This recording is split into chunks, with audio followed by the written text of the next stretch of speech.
Cinderella, the solo to Gypsy Road. This is per request of my good friend and student and subscriber, Peter Di Filippo. So we did this on our Skype lesson, man. You did a good job, Peter. Excellent job, actually. So I told him, let's put the video up, and then you'll have something to follow. So we're gonna do this standard tuning, and it's a good rock and roll solo, man. Here's what we're gonna do.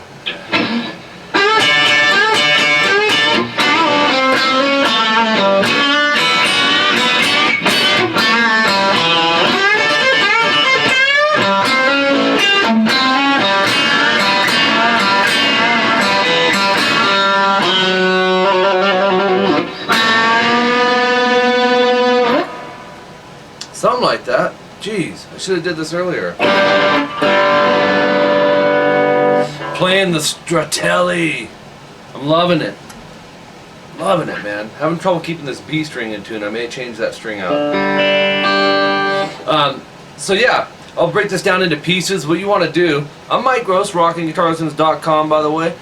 This is a different, for my Skype students, this is where you've seen the lessons taking place. For now. Until I get set up in the studio for Skype lessons. So here's what you want to do. You want to bar the 10th fret on the E and B string with your first finger. Okay? And then take your third finger and your second finger and put it on the 12th fret, and then your third finger will be the 12th fret on the G, and then put your middle finger behind that. And remember, Pete, we were talking about that on the lesson. It's just, actually you nailed this part, dude. Using the two fingers for strength, more control. Think of them both as one finger, and then when you're barring this 10th fret, making sure that that index finger is touching the bottom of the G string there, because a problem that a lot of my students have with stuff like this is this.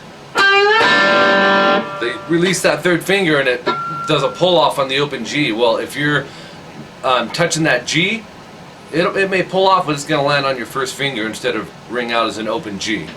Okay, it's the old Chuck Berry style riff. So you're going to pick the G string, bend it a whole step, and then you're barring the 10th fret on the E and B, right? You're going to hit those two strings twice.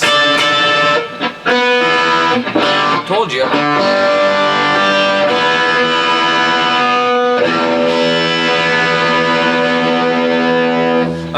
And you'll do that 2 times. So it sounds like this. And then bend the 12 G again, and then hit the E and B 10th fret barred once. So you have,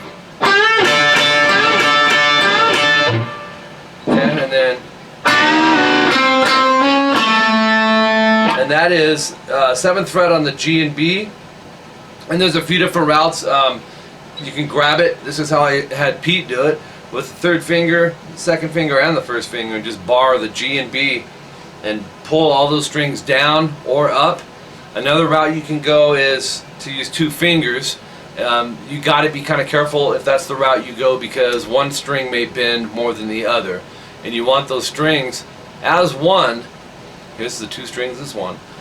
If you're bending it down, to evenly go down instead of have them split like this and then come back like scissors. So that's why I like to bar that.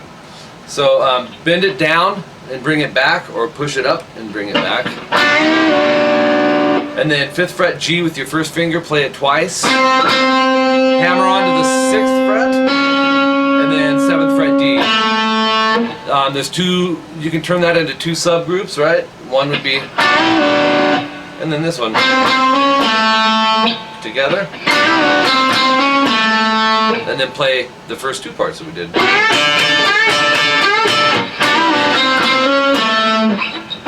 And then you can hear this, try to get this exact note for note for you guys. An open G palm muted right before he goes into this part.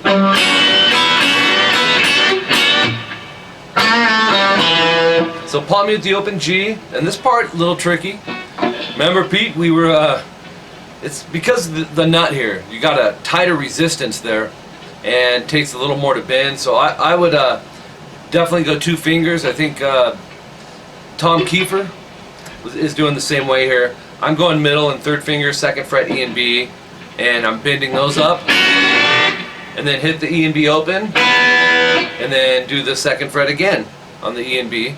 Bend, open E and B, so you have,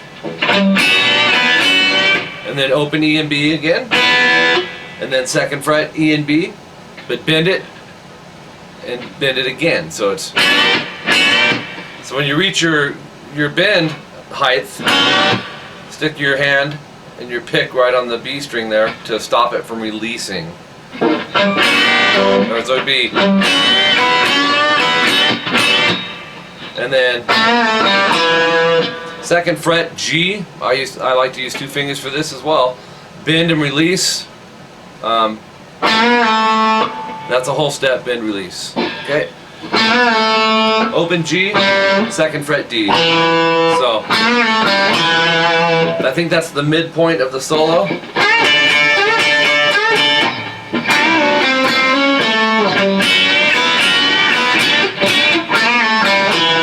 It is the midpoint. And then this next one, same spot that you started the solo in.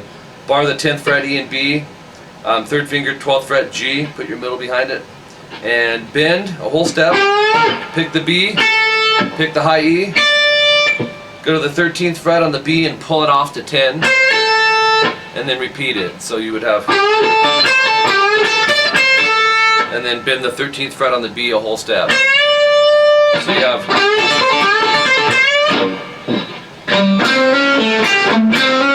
love this part. He's playing notes out of a 7th chord. Oops.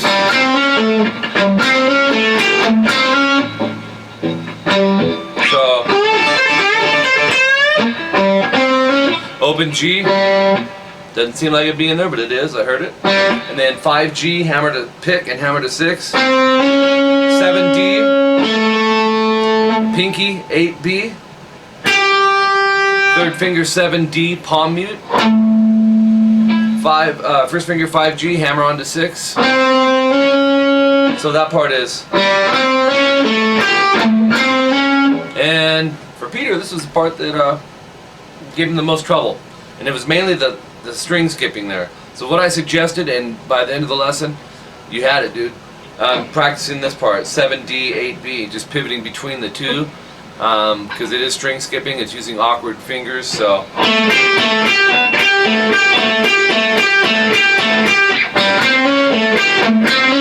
you could split it up into, and then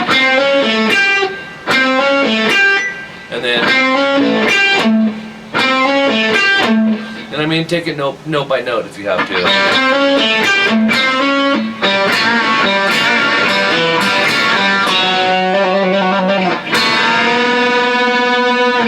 So on this next part, open G, 2nd fret G and B, use 2 fingers, I'm going middle and 3rd, bend, release, you're going to hit them together. Open G and B, and then repeat that, and I'm out of tune again. Maybe not. And then 2D, open G and B, 2 G and B, pull off to an open G and B, and then 4D, and then do a couple hammer pulls to the 5th fret. And then, so we have,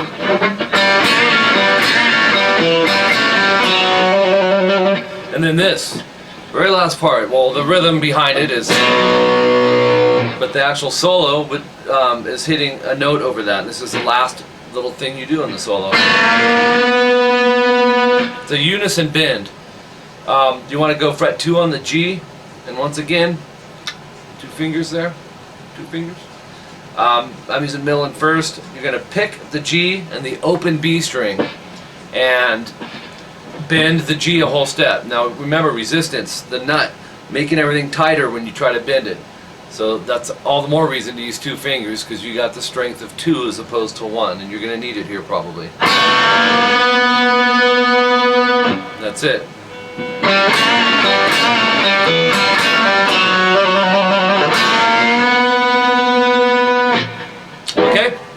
So, now you got it, Peter, on video. Cool rock and roll solo. It really is. There's some nice stuff going on in here. Cinderella with Gypsy Road.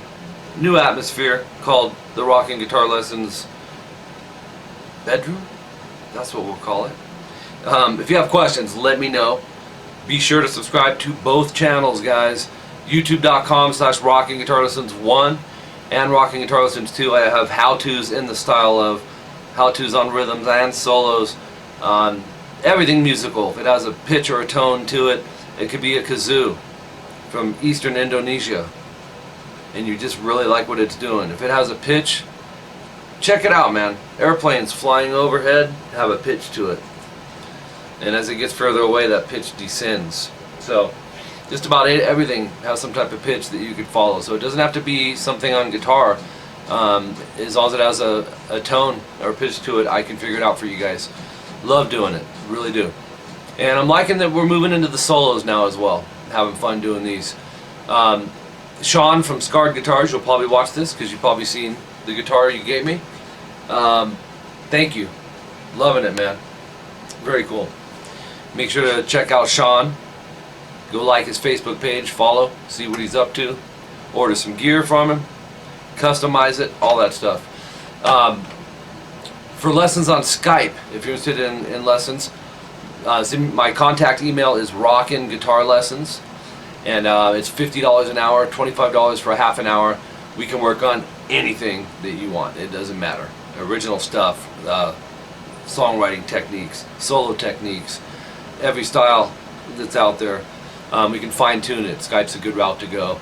There's also video chat on Facebook now.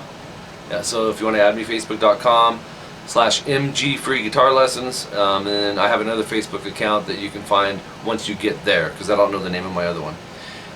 There's Google Hangout now that is another webcam. There's different options. Skype is pretty much home base, what all my students are using. For the most part, I do have someone using Google Hangout. So the options are out there. rockinguitarlessons.com. That's the last thing I wanted to talk about. That's my website. That's coming soon. I'm talking to Byron often about it, and a lot of work going on behind the scenes. And when I started this YouTube channel a little over a year ago and thought about a website and all that, because that was really the goal, was a website, and the YouTube was going to be, you know, the first thing I did. And I'm loving it. And when the website's up, I will still keep doing the YouTube stuff. I didn't realize how much work went into building a website. It's not my forte. I don't know much about computers. So I met a guy named Byron, and he's a super smart dude. And we've been working on it. He's been working on it. And, you know, like anything, there's kinks that need to be worked out. So I know I've promised a lot of dates to you guys on the website, and that's basically because I'm speaking too soon sometimes, or Byron would think it would be coming and run into a problem. So it is coming, that's all I'm going to say. And it'll be really cool. Some cool stuff happening on it. $25 a month to become a premium member. There's some really cool things. You can slow down the video on it. Something that, as far as I know, Byron kind of made up that no one else has. So lots of cool surprises. I'm going to stop talking and get back to rocking. I'll play this on the outro for you. Cinderella, Gypsy Road. This is for my friend / student, Peter DiFilippo. Thanks, brother. We'll talk to you guys later. Mike Gross, rockinguitarlessons.com. Spread these videos, man. Put them on your Facebook and tell your buddies about it. Until next time, see ya.